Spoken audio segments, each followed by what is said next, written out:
we'll follow up with Feifei Zhou. She's a Chinese-born artist and architect. Her work explores spatial, cultural, and economical impacts of the industrialized built environment. And she has been co-editing the Feral Atlas together with Anna Ching, Jennifer Degger, and Alder Kellerman-Saxena during her research stage at Aarhus University research on the Anthropocene.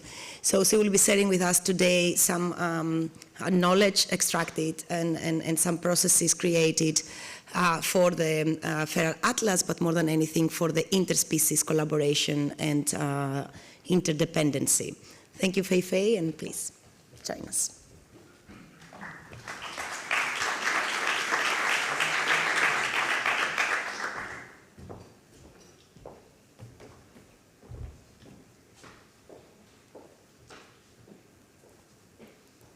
Hi everyone, this has been my first talk actually standing on stage, so admittedly I'm a bit nervous, but let's see. Thanks for having me here. So I'm going to introduce this project, Feratlas.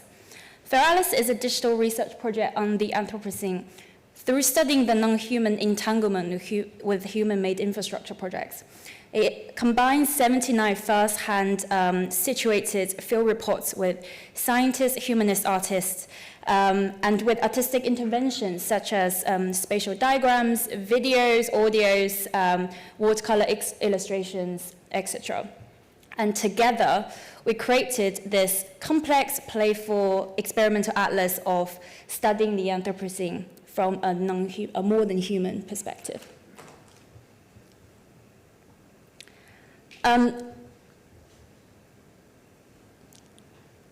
It is a transdisciplinary collaboration on quite a vast scale. As someone from an architectural background, like myself, I worked alongside anthropologists Anna Singh, Jennifer Degger, and Alder Kellerman-Saxena as co-editors, and in a collective of more than 200 contributors, makers, collaborators, and volunteers. We believe to study the intricacy of the Anthropocene, we have to listen to different voices and perspectives and approach from different angles and methods. Feratlas is an Anthropocene atlas of ferality. So the ferality or feral effects indicates the undesigned, unexpected, and out of control effects that imperial and industrial infrastructures have been creating and spreading to the ecological world. Feral here comes with neither negative or positive meanings. Feral effects are all around us, and they can be wonderful or terrible. Flora and fauna reproduce and follow their own cycles and rhythms beyond human activities all the time. Sorry, I seem to have skipped. An apple tree thrives after the forest visitor tosses the core after eating an apple. Or jellyfish invade the Black Sea and causes ecological disasters after being accidentally introduced. So Feral Atlas studies the infrastructure projects that upset formerly stable non-human cycles and lead to ecological state changes, causing ecological disasters. And the term infrastructure refers to human-built landscape modification projects that emerge within social and political programs, including plantations, deforestation, urbanization, global transportation routes, and so on and so forth. For example, cargo ships transport thousands of tons of pasture-laced timber as commercial building materials every day. This kind of industrial transfer leads to the forest to be overwhelmed by insects and pathogens so intensively that they might not just recover. So, to convey the arguments of that the Atlas trying to make on infrastructure processes in an intriguing and comprehensive way that draws people's attention to details, we came up with these 4 large-scale illustrations, which we call the Anthropocene detonator landscapes. They are experiments in visualizing the Anthropocene, using fantastical juxtapositions of landscape modification projects across time, scale, and location, but with real historical references. They tell horrible stories in beautiful ways. Each Anthropocene detonator landscape comes with the name invasion, empire, capital, and acceleration, triggered by particular historical conjunctures that have led to anthropogenic environmental issues, hence the name detonator. Architects, through our trainings, offer a particular set of skills of noticing, representing, and analyzing, especially in relation to the built environment and the structures that humans have observed, designed, and occupied over time. We argue that the Anthropocene is patchy and uneven, so scale became crucial in order to observe these patchiness that proliferated through infrastructure works and spread by Earth's systems. So a combined spatial analysis with narrative illustrations and allowed scale, chronology, and location to emerge without given order and restrictions throughout the making process of these drawings. This way, we can show multiple world-making processes from different time periods at different places together on one single canvas. So because Anthropocene detonators gives form to an aspect of the world condition, each then demands to be viewed from a particular viewpoint. When the viewpoint is established, the other drawing elements emerge quite organically. So the viewpoint here, I gave two meanings. The first one is the perspective of the drawing or viewing. In the architectural sense, plan, section, elevations, perspective, axonometric. Whereas another meaning is point of view. So whose point of view are we trying to convey? We want you, as the viewers, to pay attention to ways of perceiving the world through the imaginary lenses of specifically located, historically situated individuals, whether human or non-human in this case. So it's key for us to also collaborate with Black, Indigenous, and minority artists to also allow them to tell their stories in their own ways, especially when depicting these infrastructure developments based on violence and exploitations. So I'm going to go through each of them in a bit more detail. This one is invasion.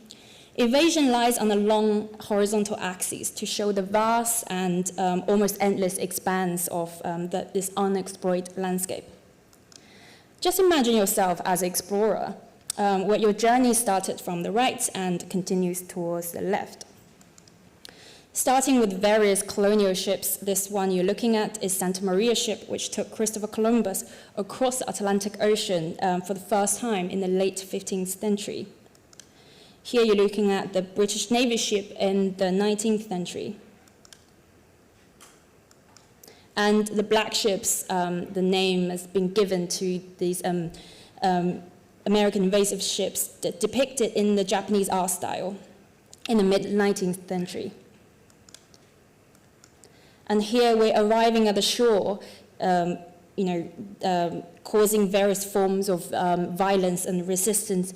We're looking at this particular one is the human resistance. I'm going to talk later in a bit more detail of showing the Aboriginal scenery of them defending their land against the mining prospectors. At the same time, the non-human violences, here we're seeing the Amazon being burned because deforestation to do with cattle farming as well as just industrial plantation. And slowly progress to the European gardens as these kind of anthropogenically modified landscapes where processes of invasion still continues to today.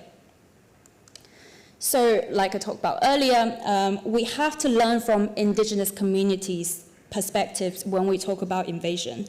This is our collaboration with Aboriginal Australian artist Nancy McDinney. So painting shows her great-grandfather defending their homes against the first wave of mining prospectors from Europe. So this is a painting showing the colonial encounterment and also resistance. Another collaboration we have is by First Nation artist Andy Everson, who kind of shows this glacier that's significant to the commerce community in the British Columbia, which is melting at an alarming rate. So this shows kind of the climate change in a more illustrative method. And these two drawings in parallel on one piece of detonator landscape drawing shows different forms of violence and destruction, and they record history and the present at the same time. Empire shows different sets of land and waterscape modification projects led by imperial force. So let's imagine yourself as imperial surveyor standing on top of the hill and examining the changes from near to far. See the peasants' farms in the Southeast Asian landscapes. Here we're looking at cassava and rice. Gradually merged with colonial crops, we're looking at opium, tea, teak, these are young teak trees, and eventually turned into full-scale colonial plantations of teak and sugarcane. Followed by water management projects such as dams, canals, botanical gardens, and modifications carry on towards the metropole and close to the shore with these intensified empirical establishment, including slate ports, trading ports, bridges, all sorts of kind of infrastructure projects. As well as this hybrid island that we added with features from the Great Caribbean and Southern US, we can see colonial sugarcane plantation being put side by side of this contemporary cruise ship, just to show how these forms of exploitation of human and non-human resources still exist, but just in different forms in a historical sense and present sense. And on Empire, we have this commissioned piece with Ghanaian British artist and architect Larry Botchway. So his research looked at palm oil plantation in Ghana, which is commercially controlled by Ghanaian-based but European-controlled agriculture companies. He shows the people also resisting this kind of agricultural colonization by tearing up the contract that tied them up with industrial farming. So drawing capital from this axonometric view was almost kind of like an architect's instinct for me. Axo view offers a skewed but uniform way of perceiving objects. So kind of similar to the capitalist. The first thing I did to make this drawing capital was to draw a grid. On this grid, everything exists in parallel and gets standardized. Grids helped create the homogenized landscape we now live in. So look at these infrastructures we can recognize from almost all over the world. They're modules on replication, such as plantation, factory blocks, but also pay attention to the failing of the grids and orders. Look at the burning of Fukushima, the kind of algal blooms, and traffic jams that are breaking order of urban systems, slums merging into residential blocks, and also the smoke, the exhaust, the industrial dumping being released everywhere. In these working and failing processes of infrastructures, feral effects are emerging and spreading. Acceleration offers yet another viewpoint, and this is one of the drawing that offers a non-human perspective, looking up from underneath of the clock of marine plastic. This is a time since the end of the World War II that production has accelerated at an unprecedented rate. This also including the production of waste and toxins. According to the UN, by 2050, there will be more plastic in the ocean by weight than fish. Just because we don't see the plastic's waste anymore doesn't mean it doesn't exist. Seeing from the marine life's point of view, in this claustrophobic and contaminated environment that humans have created, threatening your livelihood and intoxicating your bodies. So look at the industrial sewage and agricultural runoffs creeping into the soil of our residential blocks. The using of antibiotics of piglets in pork factories. The ballast water in cargo ships accidentally introducing new species to other ecosystems and causing devastation. And of course, the dumping of plastic waste. And these wastes of pollutants produced by industrial infrastructures sweeping through each other and getting mixed up, turning the world into a giant soup of dump.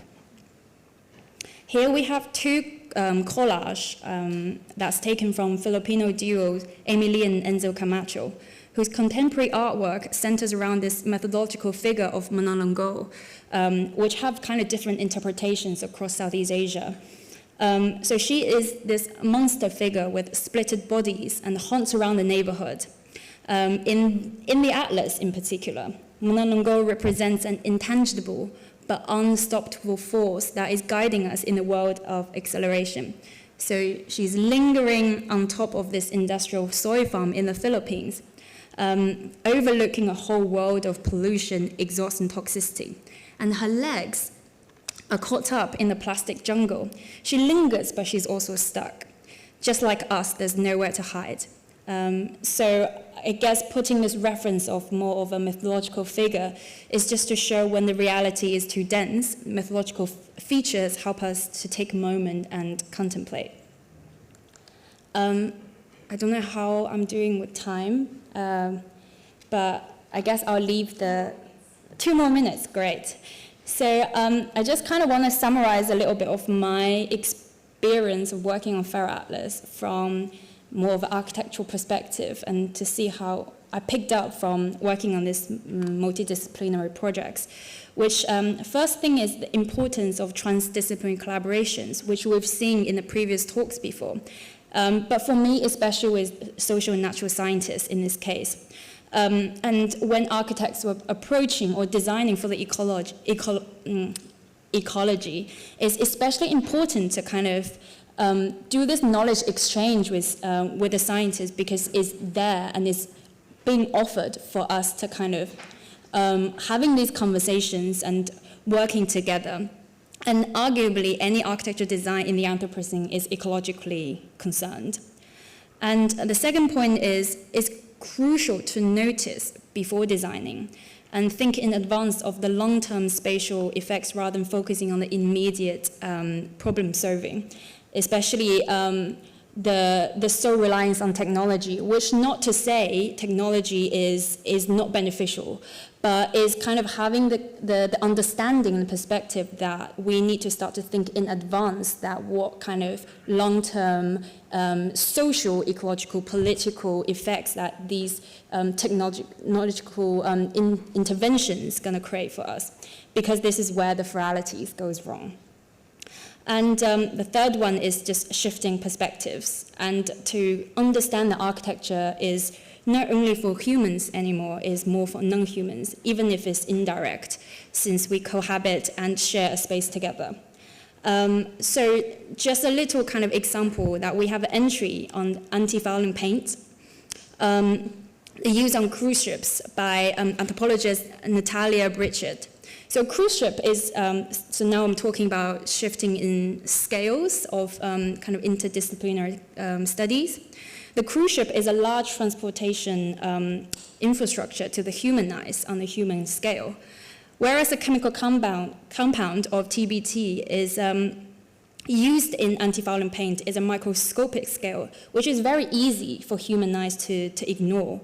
And the feral effects that brings to certain species of massive extinction of, say, sea snails, and essentially stopping them from reproducing completely, is on an incredibly vast and planetary scale. So just kind of put in a little argument of how, even though something is so kind of microscopic, so kind of unperceivable, it can create these vast ecological effects, which is why shifting in scales is so important to my work. Thank you very much.